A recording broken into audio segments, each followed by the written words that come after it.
So I'm here today with Amy Newmark. Amy's the CEO of Chicken Soup for the Soul, which I think just about everyone in the world is familiar with. But Amy, please give us an overview of your company and what you've been doing lately. Sure. I'm really happy to be able to talk to the people who follow you and your writing advice. By the way, I love your website.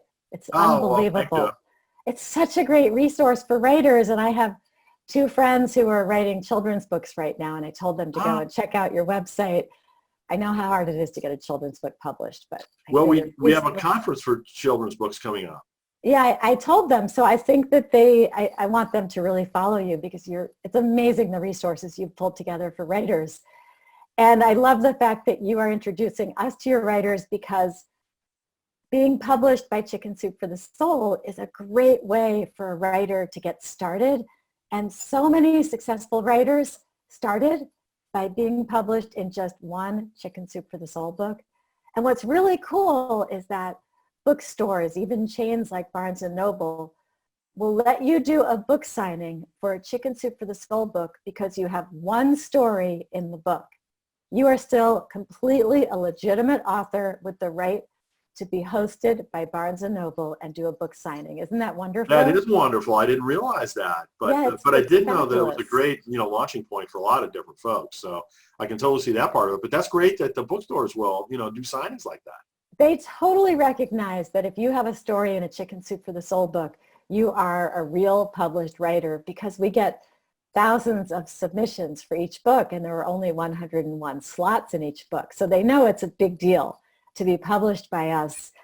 And I know it's a little bit mysterious to people, and they're not even quite sure what Chicken Soup for the Soul is all about. So I guess before we talk about the mechanics of how you get into one of our books, let me give everybody an update on what we are. Yes, I think that'd be helpful. Thank you. Okay, we are not conservative. We're not a Christian publishing house. I know a lot of the people who follow you are spiritual writers, and that's perfect for us, but we are not about organized religion. Of course, we have lots of religious people who write for us, but we are not proponents of any one religion or any one belief system. We are extremely diverse. We are a progressive, socially conscious company. We hope that through the pages of our books, readers will be introduced to people they would never meet in their regular lives. So a white northerner meets a black southerner. An East Coast liberal meets a middle of the country conservative. Everybody meets everybody and realizes that we're all basically the same. And I know for me, I've been doing this for 13 years now. It has really expanded my understanding of what makes people tick. So what we do in our books is we really present people's most important moments. So whatever the topic is that we're collecting stories for, people are sending in those milestone moments, those personal revealing stories. For example, we just published a book called Chicken Soup for the Soul, Listen to Your Dreams, which I will show you now. It's a very cool color, a very cool cover. Of course, I have one of those backgrounds on. Let me get it to work. There we go. Really nice, right? This is the new modern look of Chicken Soup for the Soul. We are not your grandma's Chicken Soup for the Soul.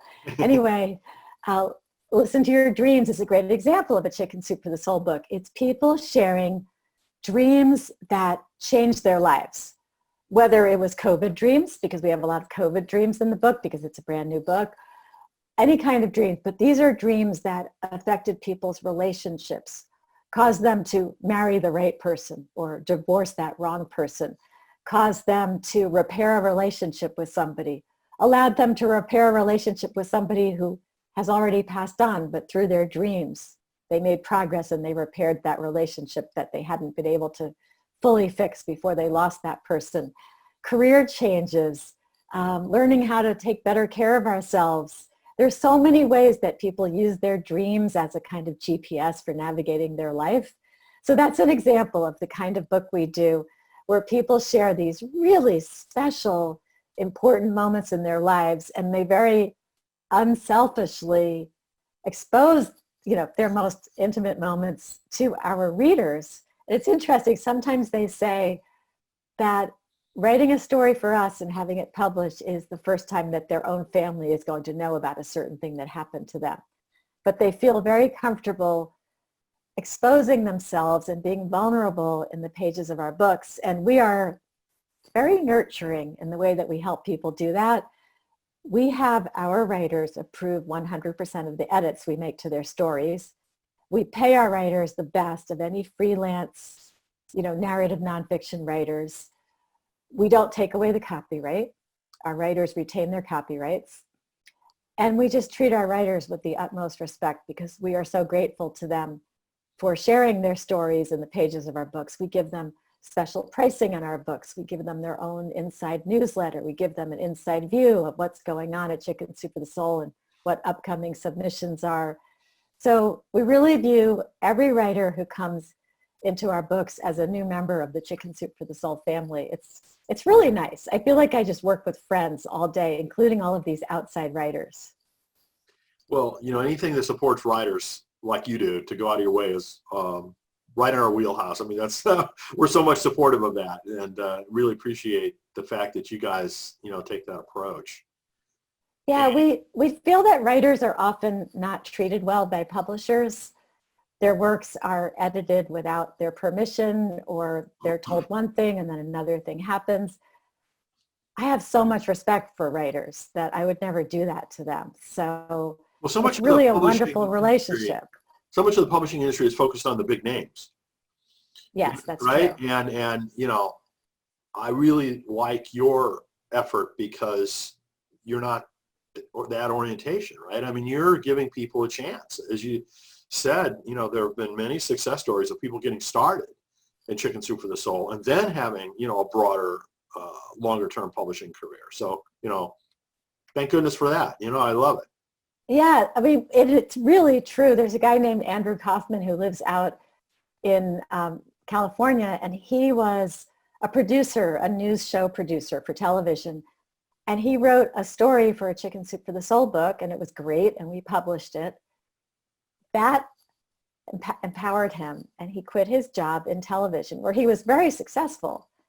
And he became a full-time writer, and he is a very successful writer of suspense novels and thrillers. He's terrific, but he even has put it in, the acknowledgments in his books that he owes his start to being published by Chicken Soup for the Soul. So that makes me really happy because that happened on my watch while I've been publisher. I've been publisher since 2008. Excellent. Well, that is very gratifying and wonderful to hear those kinds of stories. Yeah, it is. So we are particularly excited when we get somebody new writing for us, whether they are new to writing or whether they are quite an accomplished writer. We love it when they come to us and they're new to us because we find that they are even more excited about being published by us than somebody who we've already published 10 times. And of course, we do have to sell books. And so we love having an excited new writer who's going to go crazy on his or her Facebook page and tell everybody and set up a book signing, because that helps us in a very difficult publishing industry. So when we see somebody new, they really have extra preference for getting into our books. Excellent. Good to know. So in addition to the Dreams book, what recent books have you all come out with? Let me think about what else we have just come out with. Oh, this summer we came out with books that always do well. We came out with a new book of dog stories and a new book of cat stories. We had so many excellent dog stories submitted that we actually already put together the manuscript for next year's dog stories. Also, but we are going to be collecting cat stories for next year's cat book. And I'm thinking about what else have we done recently. Oh my gosh, we did a humor book in April, and I had no idea how perfect it was going to be, what with the pandemic. And I almost thought that it was going to be viewed as me being flippant about the pandemic, because the title of the book is Laughter is the Best Medicine. And I thought, oh no, what if people think I'm making light of it? But everybody took it in the right tone, and I guess figured that a book that went on sale in April clearly hadn't been sent to the printer 2 weeks earlier. Yes. It was sent to the printer in January when we didn't know that the pandemic would be here. That book has done so well. It's the first book of humor stories that we've ever done. Wow. And the book is so funny. So that has been a great hit. We're going to do another humor collection next year also. because that went so well. And then, well, I guess we should talk about what's coming up also. Yes, absolutely. What's new for the fall? All right, so coming up, I have sent already to the printer our Christmas book. So we'll have a Christmas book coming out in the middle of October. I know that's crazy, but that's when the retailers want these books. The lead time is necessary. I would rather put it out in November, but they want October. And then on election day, because hey, somebody has to put out a book on election day, so I volunteer. We're putting out a book called Chicken Soup for the Soul, Age is Just a Number. It's terrific. It's really good stories from people 60 and up. So we've got stories from people in their 60s, 70s, 80s, even fabulous stories from people in their 90s, all about all the new things they've done since they've turned 60. So stepping outside their comfort zones, winning in the Senior Olympics, going on Match.com at 87 and finding new love and getting married. Just so many different things. Not that much about being a grandparent because there's a lot else going on in their lives besides being a grandparent. So that one's coming out election day. And then we are finishing up one that's coming out in January, but we are still collecting stories for it. And in fact, the deadline had been, I think, August 31st or September 1st. And because I knew I'd be talking to you today, Brian, and I wanted your people to have a crack at this book, we just extended the deadline by a couple of weeks to September 15th. Excellent. Well, thank you so much. That's exciting. Yeah. Well, so here's the thing. I think, especially since you have a lot of spiritual writers, this might really be their cup of tea. So the book is called Miracles and Divine Intervention. Now, it's not as religious as it sounds because really it's going to include any kind of story that just gives you chills. It doesn't have to be religious. It can just be about an amazing coincidence or some kind of synchronicity, or running into the exact right person that you hadn't seen for 25 years at the exact moment that you were thinking about them. And it also will include stories about praying and having those prayers answered. So it's going to be stories about miracles, coincidences, divine timing, divine intervention, any kind of unexplainable good thing that happened to you. So those books are always really popular from us, and we're hoping that that will be a big hit when it comes out in mid-January. So anyway, time to write up that amazing story that maybe is so amazing that you don't even think people are going to believe it, and you've never told anybody before. We will believe you and we will publish it. We really will. So, we would be very happy to have people send in those stories. Sure. Well, I know I've got the link, of where people submit. So I'll make sure in the announcement with this interview that I'll include that link and make special note of that deadline. Yeah, if you go to chickensoup.com, you'll see at the bottom of the homepage, you can click on submit your story, or you can get the link from Brian. And then once you get to that section of our website, you'll see three things. You'll see a list of all the topics we're working on with a very detailed description for each one of what we're thinking about for the book. But obviously, if you have additional stories on a topic we haven't thought about yet for that overall book, send it in, because we never really know what we're going to get. And then you'll also find in that section of our website our story guidelines, what we think makes for a good Chicken Soup for the Soul story. And really, those guidelines will work for any kind of narrative nonfiction. And then finally, there's this form to fill out. And there's this little tiny box. And that little tiny box will actually hold your entire Word document, so don't be afraid. It's kind of like Mary Poppins' bag. It's remarkably large, even though it looks so small on the surface. So you'll find all of that there. Good. So in addition to the Miracles book, what are the other ones that are kind of like currently open for submissions, the other topics? There's a bunch of really good ones. I think the one that closes next after the Miracles one is one that we're calling Making Me Time. And it's really about getting that important me time each day, self-care, finding equilibrium in your life, and some side topics too, like spicing up your life by stepping outside your comfort zone, because that's really part of making me time, finding that time to do new things. So it's really about taking good care of yourself. And I think the deadline for that one is early this fall. Maybe it's September 30th. I'm not sure. We sometimes change our deadlines though, so we don't always adhere to them. Although we sometimes would prefer that writers just put them in their calendars and don't check and see if we extended them, because we know how writers are. They always procrastinate. And it actually helps if you get your stories into us earlier, because if you give us a story about a particular thing and then we get 10 more stories on that same topic, yours might stand out because we weren't bored with that topic when we read yours first. Sure. So we're also collecting, as I said before, for a book about cats, just any kind of random good cat stories. Also, we're collecting for a book about angels, and we might take some angel stories and put them in the miracles book too, though. I mean, we're really saying, like, submit for that topic, but we might move you. That happens a lot. You submit for one topic, and then we actually send you an email and we ask you for your permission to publish your story in a completely different book, because we move things around. Another topic we're working on now, we're not exactly sure when we're going to publish this, but we think mid-2021. We're thinking about a book that might be called Coming Back Strong. And this would be based on coming out of the pandemic and maybe out of the unrest and the divisiveness in the country. I'm not exactly sure what's going to happen and when it would be appropriate to put this book out, but it's basically going to be about tough times and overcoming challenges. And it will probably be half stories that are about challenges from the pandemic, whether they're actual disease challenges, economic challenges, not seeing people challenges, dealing with kids, homeschooling, all of that. And the other half of the stories in that book will probably be just regular challenges.